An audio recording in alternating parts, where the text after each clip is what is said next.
Latest news updates కోసం ఇప్పుడే download చేసుకోండి మీడియా ఎఫెక్ట్స్ యాప్.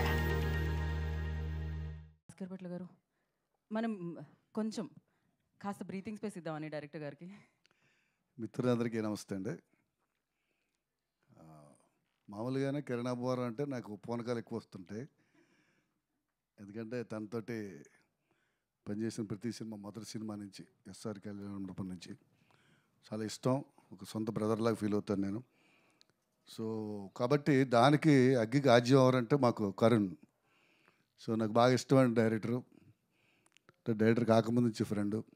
సో వీళ్ళిద్దరి కాంబినేషన్కి ఒక శ్యామ్ సిఎస్ లాంటి ఒక మంచి కంపోజర్ సెట్ అవ్వడం, మన ఈశ్వర్ లాంటి ఒక కొరియోగ్రాఫర్ సెట్ అవ్వడం, విజువల్గా కూడా చాలా అద్భుతంగా సెట్ అయింది.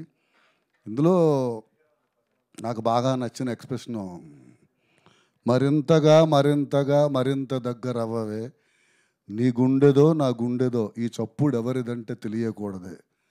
ఈ ఎక్స్ప్రెషన్ నాకు బాగా నచ్చిన ఎక్స్ప్రెషన్. ఇందులో చాలా బాగుంటాయి. హేజింగ్లే అనేది దీని గురించి ఒక కథ ఉంది, చెప్పచ్చా కరుణ్? మనం ఈ సాంగ్కి కరుణ్ వెళ్ళి చాలా ట్యూన్లు చేయించుకొచ్చాడు. సో అన్నీ కిరణ్ గారికి పంపిస్తారు, యూనిట్ అందరూ వింటారు.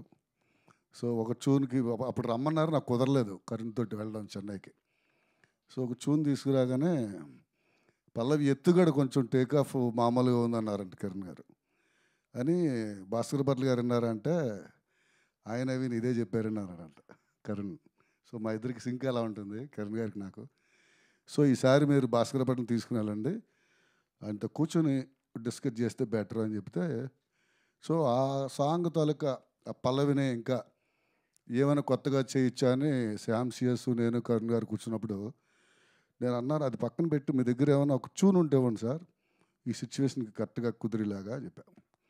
అది స్టాక్లోంచి ఒకటి ఎప్పుడో పాప చేసుకున్నాడు. అది తీసి మొహమాటంగా ఇది నచ్చుతుందా నచ్చదా అని, సూపర్గా ఉంది సార్ అని చెప్పి వెంటనే కిరణ్ గారికి పంపించాం. కరుణ్ ఆయనకి నచ్చింది, కిరణ్ గారికి నచ్చింది. 1 అవర్లో మా మ్యూజిక్ సిట్టింగ్స్ అయిపోయింది ఫస్ట్ సాంగ్కి, అదే ఈ జంగిలి. సో అంత అద్భుతమైన సాంగ్ని వదులుకొని ఉంటే ఈ సినిమాకి ఒక ఆయుపట్ లాంటి సాంగ్ మిస్ అయ్యేది. సో అతను మొహమాట పడి వినిపించకపోయి ఉంటే తను ఎంతో కష్టపడి ఇష్టపడి చేసుకున్న పాట ఈరోజు ఇలా ప్రజల్లోకి వచ్చేది కాదు. సో ఈ పాట వెనకాల కథ ఇది.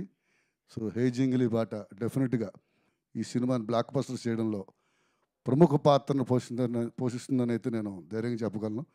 Thank you. అలాగే రుక్సార్ అండ్ చాలా బాగుంది, అందంగా ఉంది. సో డెఫినెట్గా గ్లామర్ ఎలిమెంట్ కూడా బాగుండాలి సినిమాకి, ఎక్స్ప్రెషన్స్ బాగున్నాయి. అలాగే నిర్మాత రవి గారికి, వాళ్ళ బృందాన్ని అందరికీ, ప్రతి ఒక్కరికి శుభాకాంక్షలు తెలియజేసుకుంటూ సినిమా సాధించబోయే విజయం కోసం ఎదురు చూద్దాం.